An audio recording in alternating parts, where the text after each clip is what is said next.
The guidance of the Holy Spirit holds a vital place for every believer. Grieving Him brings trouble. Let's talk about what grieves the Holy Spirit and what strengthens that bond. This is so important. Many people don't realize how their actions disrupt the Holy Spirit's leading, or that some habits can actually bring Him grief. Today I have scripture for you, and I believe it will help you deepen your connection with Him. For He's not just a force that comes and goes. He is a person dwelling in you. You've been sealed by the Holy Spirit for a purpose. The Spirit was given to us because of our inability to achieve true strength on our own. He is the one who empowers us to live a life filled with His presence. Some may accept mediocrity, but that's not for me. I don't want a lukewarm life. I want holiness, to chase it as fully as I can. Though we aren't perfect and often learning, we need a heart open to growth, a heart ready for truth, even when it stings. Seeking God means asking Him to correct and guide us, and the Holy Spirit helps reveal our blind spots. The best thing we can do is die to the flesh and let the Spirit reign over us. Ephesians 4:30 says, "Do not grieve the Holy Spirit of God, with whom you were sealed for the day of redemption." You're His, marked with a seal that sets you apart. Being born again means becoming a new creation like God. As Ephesians 4:24 says, "Put on the new self, created to be like God, in the true righteousness and holiness." Trying to live holy by our own strength won't work. We need the Holy Spirit to guide us, as I've said many times. Learning to submit to the Holy Spirit is essential. If you're struggling to hear His guidance, maybe you're caught in one of the things I'm sharing today. Don't feel condemned. I've faced these struggles myself, and I'm sharing this out of love to help you live your best Christian life. He makes all the difference. His guidance makes all the difference. But before we continue, write, "Lead me, Holy Spirit," in the comments to receive the wisdom of this sermon. The first thing I'll share with you today is disobedience to God's Word. It's no surprise that our lifestyle affects the Spirit. When we don't follow the Word, we're grieving the Holy Spirit. Scripture says, "Do not conform to this world, but be renewed by the renewing of your mind." Constantly training your mind toward holiness is key, as holiness affects both the spirit and flesh. The flesh still craves a life that doesn't please God, even if it's not extreme. You don't need to be in wild living to grieve the Holy Spirit. It's possible to be a Christian, yet live in a way that doesn't honor Him. I've been there myself, neglecting time with God, neglecting prayer, and missing the mark on nurturing my relationship with the Holy Spirit. My life turned around when I made my relationship with the Holy Spirit a priority. This is the most vital bond to grow because the Holy Spirit draws us closer to Jesus. Through Him, you gain a deep awareness of Jesus that keeps you in that first love, a love that makes you long for closeness with Him. This relationship with Jesus brings a powerful revelation of God's love, making you approach His throne with confidence, knowing you're His child, His own. When you hold this certainty, knowing your place in Christ, you walk with boldness. Your faith isn't just about seeking God in times of need, but because you're sure that He alone fills the void, brings solutions, and satisfies in ways nothing else can. Living in His love crushes fear, bringing so much strength. All this because of your walk with the Holy Spirit, who brings us into the truth of God. We need to stop disregarding God's Word. This includes failing to forgive, allowing unhealthy patterns, or neglecting to cast down those negative thoughts as we're told. Disobedience here only brings more struggles. Secondly, letting emotions control you shows a life led by the flesh. Prioritizing fleeting feelings, holding on to grudges, or allowing bitterness to take root will block blessings. When unforgiveness sits in your heart, it holds you back. Harboring offense clutters your spirit and stands in the way of God's blessings. That anger and bitterness that linger unchecked take over and create barriers between you and the life God intended. Emotions are not meant to have the upper hand. God has given us a sound mind, filled with His Spirit, teaching us how to manage our feelings, even anxiety or despair. The core of these often lies in deeper struggles. I've taught on this before. Strongholds can weigh us down.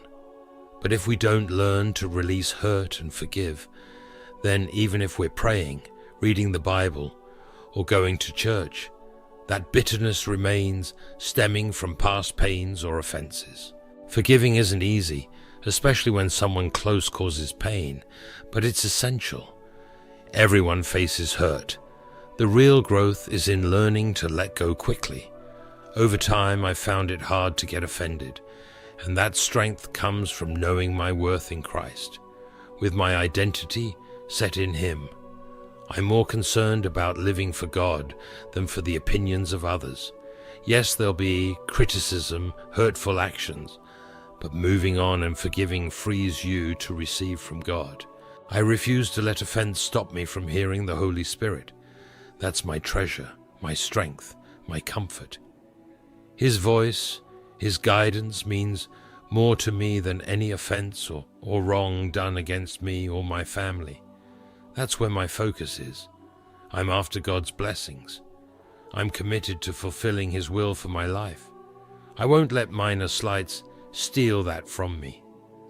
Offense might sting in the moment, might bring tears, might make you feel betrayed, but if you hold on to it, if you don't come to the Holy Spirit for strength, to forgive and release it, you'll only be missing out on the greater things God has for you. You're grieving the Holy Spirit when you cling to offense, and letting go is essential. You need to learn to love, even when it hurts. Think of Jesus on the cross, tortured, humiliated, yet praying. Father, forgive them, for they know not what they do. Some might say, they know exactly what they're doing, but that's not for us to dwell on. Even if others have hardened hearts, don't let their actions come between you and God. The Holy Spirit is such a helper, guiding us to heal so we can move forward. Once I grasped this, though I'm still growing, I realized that offense no longer finds a foothold in my heart. When it does, I immediately bring it to God, because if offense lingers, it allows bitterness to grow. Let's turn to Scripture, Ephesians 4. In verse 26 it says, "In your anger do not sin. Do not let the sun go down while you are still angry, and do not give the devil a foothold." Holding on to anger opens doors for the enemy. God gave us emotions, but we're meant to steward them under the Holy Spirit's influence: joy, patience. These are fruits we should experience daily. Depression, anxiety, and anything stealing God's peace in your life is an open door you need to close. Learn to address these emotions under the Spirit's guidance. Verse 30 says, "Do not grieve the Holy Spirit." And verse 31 goes further. "Get rid of all bitterness, rage, anger, brawling, and slander, along with every form of malice." Letting envy and other negative emotions take root grieves the Spirit. Be kind, it says, compassionate to one another, forgiving each other, just as Christ forgave you. Though forgiveness may feel challenging, I want to encourage you to release that hurt. The Holy Spirit is worth it. He brings the comfort and healing we need. Moving on to number 3, sin. Sin grieves the Spirit, especially habitual sin. This can include lying. Some think a little exaggeration or white lies don't matter, but any lack of truth is still sin. God detests a lying tongue. It's in Scripture. Even if 95% of a story is true, adding that 5% of fiction is still a lie. This was something I struggled with. I used to exaggerate, and the Holy Spirit convicted me. It's essential to be open to correction and willing to let go of these behaviors. Our words should be filled with grace and truth. When we use profanity or harsh words, it's better to stay silent. So if you're someone who's quick to speak your mind, take a step back and allow the Holy Spirit to guide your response. One of the key things Christians need to learn is when to keep quiet. Even if you feel the urge to correct or rebuke someone, sometimes silence is your best response. Wait for God's wisdom to lead you before speaking. How many times have we all spoken in anger, only to regret it later? Often it's not even the words, but the tone that offends. And in today's world, people can take offense at almost anything, but it doesn't excuse us. We've got to watch our words to keep our speech free of anything offensive. If you go through Scripture, you'll find it talks a lot about speaking truth and carrying the grace of God in your words. Corrupt language grieves the Holy Spirit. If you're not showing God's love in what you say, you're not walking in the Spirit. That's our aim as believers, to shut down the flesh and live in His Spirit. Emotions play a huge role here. If you're someone who has quick outbursts, gets easily offended, and responds harshly, you might be holding on to some deep-seated strongholds, which affect your reactions and need attention. Here's the main point. There are 3 things you must stop doing to truly follow the Holy Spirit. First, obey the Word of God. Second, control your emotions. And third, remove sin from your life. It might be a habit or even an addiction, but identifying these strongholds is crucial. Now, all this may feel overwhelming, like, that's a lot. I need to change so much to follow the Holy Spirit's lead. So here are 4 essential actions to focus on. Know the Word of God. The only way to learn what grieves the Holy Spirit is by reading Scripture.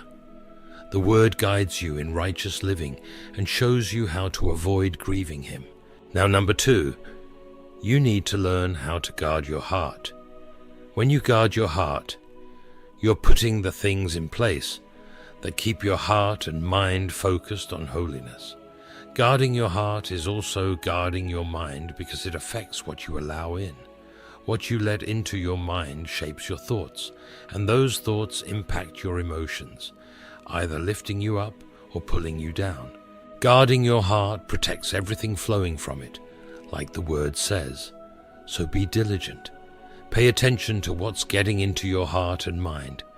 Aim for a pure heart, one that welcomes the Lord and lets the Holy Spirit move freely, bringing correction or conviction without hesitation.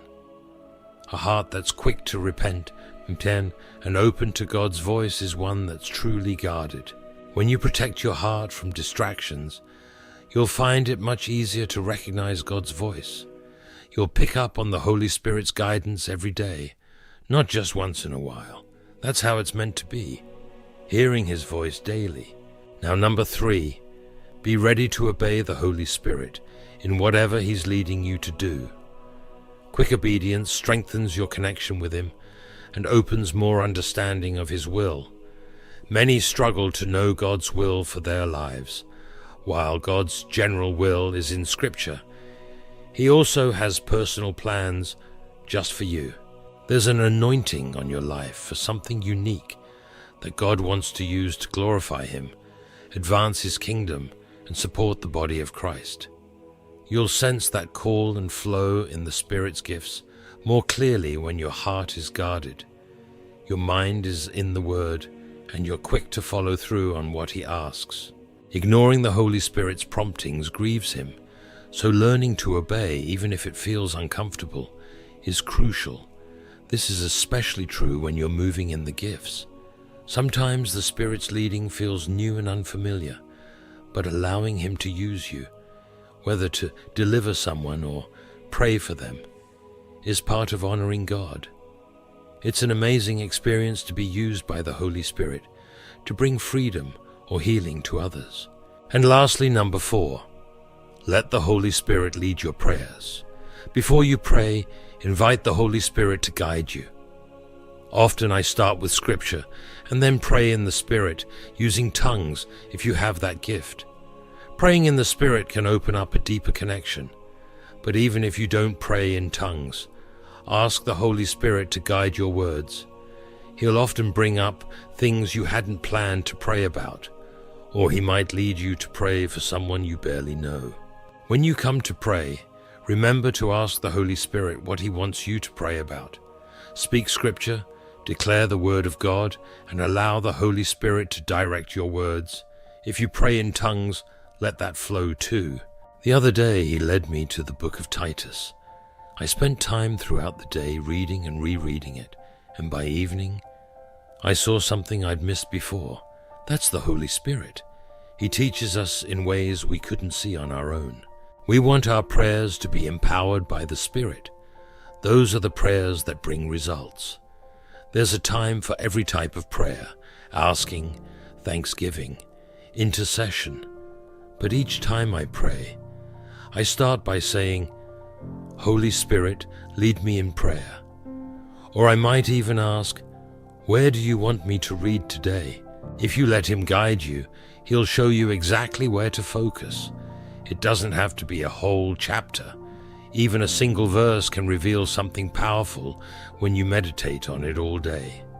When you pray that verse, you're aligning with the Spirit's leading. Ask him, "What should I say?" He'll guide you. Sometimes I pray things that might sound unusual, but I know the Holy Spirit is prompting me to pray that way. He often leads me to scriptures to speak out loud, renewing my mind and helping me let go of anything that could be a barrier. Praise God for his guidance. Maintaining a close relationship with the Holy Spirit is vital for every believer. He dwells within us, guiding and empowering us to live a holy life beyond our own ability. By conforming our actions to God's word, we avoid grieving the Holy Spirit. This means obeying Scripture, managing our emotions, and turning away from sin. We need a heart open to correction and growth, even when the truth challenges us. Submitting to the Holy Spirit allows him to show us our blind spots and help us overcome struggles. Remember, we are sealed by the Holy Spirit, set apart as new creations in Christ. If you've neglected your relationship with God or struggled to hear his guidance, you're not alone. The Holy Spirit is ready to help you reconnect. Prioritize prayer and studying the Word, letting the Holy Spirit lead you. By doing so, you'll experience a deeper sense of God's presence, peace, and purpose in your life. Let us commit to walk with the Holy Spirit, fully entering into the life God intends, and find strength in his guidance every day